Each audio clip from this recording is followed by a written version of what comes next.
இந்நாள் நன்னாளாகட்டும். அனைவருக்கும் வணக்கம் நண்பர்களே. இந்த பதிவில் என்ன பார்க்க போகிறோம் அப்படின்னா, 2025 பிறந்து இப்போ தான் பிறந்த மாதிரி இருக்குது. இந்த வருஷம் பார்த்திங்கன்னா நிறைவடைய போகுது. நிறைவடைகிறதுக்கு இன்னும் சில நாட்கள் தாங்க இருக்குது. 2026ஆம் ஆண்டானது பிறக்க போகுது. இந்த ஆண்டிலாவது நமக்கு நல்லது நடக்குமா, நம்முடைய பிரச்சனைகள் தீருமா, நம்முடைய கனவுகள் நிறைவேறுமா அப்படின்னு காத்து கொண்டு இருக்கக்கூடியவர்களுக்கு நிச்சயமாக எல்லோருக்குமே இந்த ஆண்டு பார்த்திங்கன்னா புதுமையான வருஷமாக அமைய போகுதுங்க. சூரியனுடைய ஆதிக்கத்தில் இந்த ஆண்டானது பிறக்க போகுது. அந்த வகையில் இந்த புத்தாண்டு பார்த்திங்கன்னா விருச்சிக ராசிக்காரர்களுக்கு எப்படி இருக்கும், என்னென்ன ஆசைகள், அவங்களுடைய கனவுகள் நிறைவேறும், கவனமாக இருக்க வேண்டிய விஷயங்கள் என்ன, இவங்க செய்ய வேண்டிய பரிகாரம் என்ன என்பதை பற்றி தாங்க இந்த பதிவில் நம்ம விரிவாக பார்க்க போகிறோம். வீடியோவை ஸ்கிப் பண்ணாமல் முழுசாக பாருங்கள். நம்ம சேனலை இப்போ தான் ஃபர்ஸ்ட் டைம் பார்த்துட்டு இருக்கிறீங்க அப்படின்னா நம்ம சேனலை இன்னும் சப்ஸ்கிரைப் பண்ணலன்னா சப்ஸ்கிரைப் பண்ணிக்கோங்க. கூடவே இருக்கிற பெல் ஐக்கானையும் ப்ரெஸ் பண்ணிக்கோங்க. இன்றைக்கி இருக்கிற காலகட்டத்தில் பார்த்திங்கன்னா கருங்காலி மாலையை நிறைய பேர் பயன்படுத்திட்டு வராங்க. நிறைய பேர் பார்த்திங்கன்னா கழுத்தில் அணியக்கூடிய மாலையாகவும் பயன்படுத்திட்டு வராங்க, கையில் அணியக்கூடிய பிரேஸ்லெட்டாகவும் பயன்படுத்திட்டு வராங்க, ஜப மாலையாகவும் பயன்படுத்திட்டு வராங்க. கருங்காலி மாலை வாஸ்துவில் முக்கிய பங்கு வகிக்குதுங்க. உங்களுக்கும் கருங்காலி மாலை வேணும் அப்படின்னா இந்த வீடியோவுக்கு கீழே வாட்ஸ்அப் நம்பர் கொடுத்துருக்குறேன். இந்த எண்ணுக்கு தொடர்பு கொள்ளுங்கள். சூரியனுடைய நட்சத்திரமாகிய கார்த்திகை நட்சத்திரத்தில் வரக்கூடிய புத்தாண்டானது பிறக்க போகுதுங்க. பாரபட்சம் இல்லாமல் ஒளியை தரக்கூடியவர் சூரிய பகவான் அப்படிங்கிறதுனால நம்ம எல்லோருக்குமே நல்ல ஆண்டாக அமைய போகுதுங்க. அனைத்து விதமான கஷ்டங்களும் இந்த ஆண்டிலிருந்து தீரப்போகுதுங்க. சொந்த தொழில் தொடங்குவோருடைய எண்ணிக்கையானது அதிகரிக்க போகுது. இந்த விருச்சிக ராசியை சேர்ந்தவங்க 2026ஆம் ஆண்டு புத்தாண்டிலிருந்து நிலம் மற்றும் தங்கத்தில் முதலீடு செய்வது மிகப்பெரிய ஒரு ஏற்றத்தை கொடுக்குங்க. அதே போல் மீன வீட்டில் சனி பகவான் இருக்கிறாருங்க. இந்த வருஷம் ஜூலை 2ஆம் தேதி குரு பயிற்சி, டிசம்பர் 5ஆம் தேதி ராகு கேது பயிற்சி போன்ற 2 பயிற்சிகளானது நடைபெற இருக்குதுங்க. இந்த வருஷம் உச்சமடைந்து கடகத்துக்கு வர இருக்கிறாரு. மீண்டும் அதே குரு அக்டோபர் 31ஆம் தேதி சிம்ம ராசிக்கு அதிசாரத்தில் போக இருக்கிறாருங்க. விருச்சிக ராசிக்காரங்களே, உங்களுடைய ராசிக்கு நேருக்கு நேராக சந்திரன் பார்த்து கொண்டு இருக்கும்போது புத்தாண்டானது பிறக்க இருக்குதுங்க. அதனால் இந்த வருஷம் முழுவதும் பார்த்திங்கன்னா நீங்கள் பிரகாசமாக இருக்கக்கூடிய ஆண்டாகவும் அமைய போகுது. உங்களுடைய மனதில் ஒரு தெளிவானது உண்டாகுங்க. உத்தியோகத்தில் முதலிடம் பிடித்து காட்டக்கூடிய சூழ்நிலைகளும் உருவாகுங்க. மேலுமே கணவன் மனைவிக்குள்ளே இருந்த மனக்கசப்புகள் அனைத்தும் நீங்கி மகிழ்ச்சியாக வாழக்கூடிய ஆண்டாகவும் அமைய போகுது. கணவன் மனைவிக்குள்ள அந்யோன்யமானது ஏற்படுங்க, புரிதல் ஏற்படும். ராசிநாதன் செவ்வாய் குரு பகவானின் பார்வையை பெற்றிருப்பதால் தெளிவான முடிவை நீங்கள் எடுப்பீங்க. உங்களுடைய ஆளுமை திறனானது அதிகரிக்குங்க. அதே போல் நிர்வாக திறமையானது அதிகரிக்கக்கூடிய ஆண்டாகவும் அமைய போகுது. எங்கே நீங்கள் போனாலும் சரிங்க, நீங்கள் வெற்றி பெறக்கூடிய யோகமான ஆண்டாக அமைய போகுதுங்க. 8ஆம் இடத்துல குரு பகவான் மறைந்திருப்பதால் மே மாதம் வரைக்கும் உங்களுக்கு செலவுகள் ஏற்படலாங்க. கொஞ்சம் கவனமாக இருக்க வேணும். பணம் கொடுப்பது, ஏமாற்றுவது போன்ற சூழ்நிலைகளும் ஏற்படுங்க. இந்த நேரத்தில் நீங்கள் கொஞ்சம் கவனமாக இருக்க வேணும். எதுவுமே சரியாக நடக்கவில்லையே அப்படிங்கிற எண்ணம் உங்களுக்கு ஏற்பட வேணாங்க. ஆனாலும் ஜூன் மாதம் முதல் ராசிக்கு 9ஆம் இடத்துல குரு பகவான் வந்து அமர்ந்து விடுறாரு. ராசியை பார்ப்பதால் ஜூன் மாதம் முதல் அமோகமான காலகட்டமாகவும் உங்களுக்கு வரக்கூடிய ஆண்டானது அமைய போகுதுங்க. நீங்கள் கொடுத்த கடன் தொகையானது உங்களுடைய கைக்கு வந்து சேரக்கூடிய ஆண்டாகவும் அமையப்படுது. குடும்ப வருமானமானது அதிகரிக்குங்க. விலை உயர்ந்த தங்க நகைகளை வாங்கி நீங்கள் மகிழ்ச்சி அடையக்கூடிய ஆண்டாகவும் அமைய போகுது. குடும்ப வருமானமானது அதிகரிக்குங்க. எல்லா சிறப்புகளும் இருக்கக்கூடிய ஆண்டாக வரக்கூடிய புத்தாண்டானது உங்களுக்கு அமைய போகுதுங்க. வரக்கூடிய ஆண்டில் பார்த்திங்கன்னா உங்களுடைய பிள்ளைகளுடைய திருமணமானது கைகூடி வருங்க. அக்டோபர் 14 முதல் டிசம்பர் மாதம் வரைக்கும் குரு பகவான் ராசிக்கு 10ஆம் இடத்துல போவதால் உத்தியோகத்தில் நீங்கள் கொஞ்சம் கவனமாக இருப்பது ரொம்பவே நல்லதுங்க. வேலையில் இடமாற்றம், சின்ன சின்ன தொந்தரவுகள் ஏற்படுவதற்கான வாய்ப்பு இருக்குது. கொஞ்சம் கவனமாக இருக்கக்கூடிய காலகட்டமாகவும் அமைஞ்சிருக்குதுங்க. கடந்த வருஷத்தை விட இந்த வருஷம் பார்த்திங்கன்னா உத்தியோகத்தில் உங்களுக்கு நல்ல முன்னேற்றம் ஏற்படுங்க. சின்ன சின்ன சலுகைகள் கிடைக்குங்க. வியாபாரத்தில் விறுவிறுப்பாக நடைபெறக்கூடிய ஆண்டாகவும் அமைய போகுது. லாபகரமான சூழ்நிலைகள் உங்களுக்கு ஏற்படுங்க.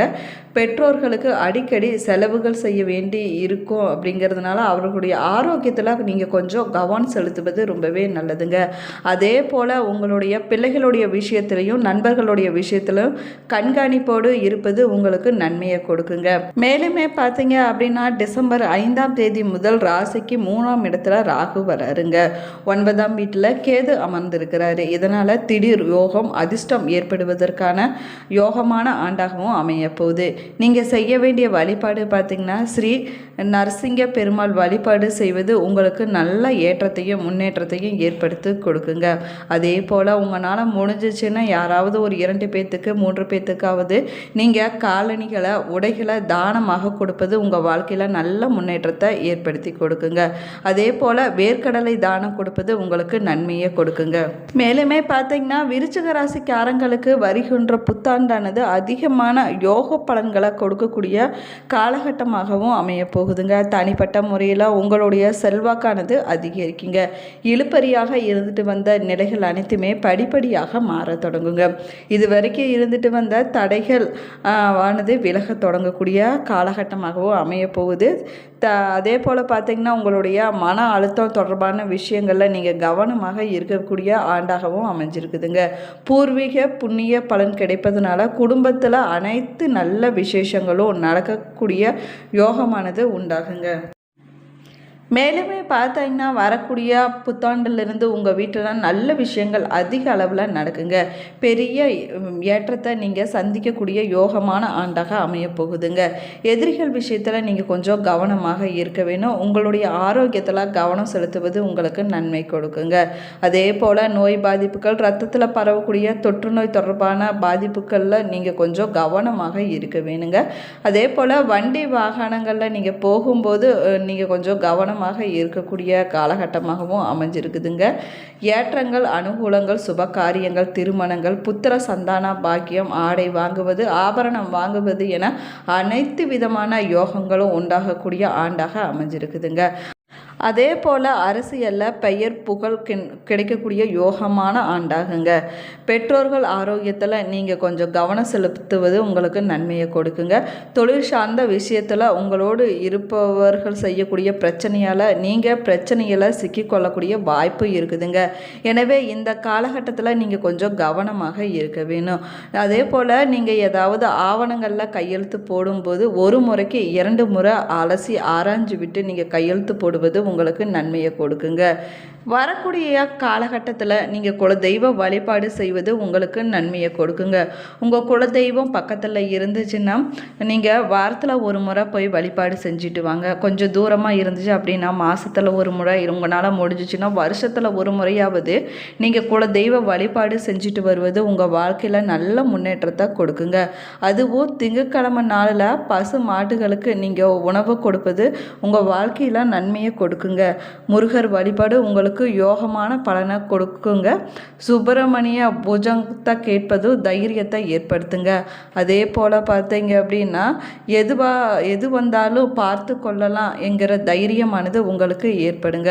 அறுபடை வீடுகளுக்கு செல்ல வேணும் அப்படிங்கிறவங்க பக்கத்தில் இருக்கக்கூடிய கோவில்கள், பிடித்த கோவில்களுக்கு சென்று நீங்கள் வழிபட்டுட்டு வருவது உங்களுடைய வாழ்க்கையில் நல்ல முன்னேற்றத்தை கொடுக்குங்க. அதே போல் 7 எலுமிச்சை கொடுத்து ஒரு பழத்தை வாங்கிட்டு வந்து நீங்கள் சமைக்கக்கூடிய உணவில் பயன்படுத்துவது உங்கள் வாழ்க்கைக்கு நன்மையை கொடுக்குங்க.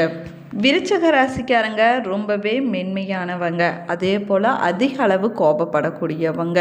விருச்சிக ராசி அப்படின்னாவே தேல் ராசியாகுங்க. தேல் எப்படி சுருக்கு சுருக்குன்னு கொட்டுமோ அதே போல் அவங்க பார்த்திங்கன்னா வார்த்தையால் கொட்டக்கூடியவங்க. இருந்தாலும் நிதானமாகவும் சிந்திச்சும் செயல்படக்கூடியவங்க. எந்த ஒரு விஷயத்தையுமே கவனமாக செய்யக்கூடியவங்க இந்த விருச்சிக ராசிக்காரங்க. அதே போல் மற்றவங்களிடம் அதிகமான அன்பும் அக்கறையும் காட்டக்கூடியவங்க. நீங்கள் அவங்களுக்கு நம்பிக்கையாக நடந்துட்டீங்க அப்படின்னா வச்சுக்கோங்களேன், உங்களுக்காக உயிரை கூட கொடுக்கக்கூடியவங்க. அதுவே அவங்களுக்கு ஒரு சின்ன விஷயத்தில் அவங்களுக்கு ஒரு சஞ்சலம் ஏற்பட்டுருச்சு அப்படின்னா கூட அவங்க அதை விட்டு விலகக்கூடியவங்க இந்த ராசிக்காரங்க. இவங்க எந்த ஒரு விஷயத்த செஞ்சாலும் சரிங்க, அதை திறமையாகவும் புத்திசாலித்தனமாகவும் செய்வாங்க. அந்த விஷயத்த சாதிச்சு காட்டுற வரைக்கும் அந்த விஷயத்தை விட்டு ஓயவே மாட்டாங்க. நகைச்சுவை உணர்வு அதிகம் கொண்டவங்க இந்த ராசிக்காரங்க அப்படின்னும் கூட சொல்லலாங்க. இந்த பதிவு உங்களுக்கு பயனுள்ள தகவல்களை கொடுத்துருக்குன்னு நினைக்கிறேன். இந்த பதிவு உங்களுக்கு பிடிச்சிருந்தால் லைக் பண்ணுங்கள், ஷேர் பண்ணுங்கள், கமெண்ட் பண்ணுங்கள். நம்ம சேனலை சப்ஸ்கிரைப் பண்ணலன்னா சப்ஸ்கிரைப் பண்ணிக்கோங்க. கூடவே இருக்கிற பெல் ஐக்கானையும் ப்ரெஸ் பண்ணிக்கோங்க. Thank you friends.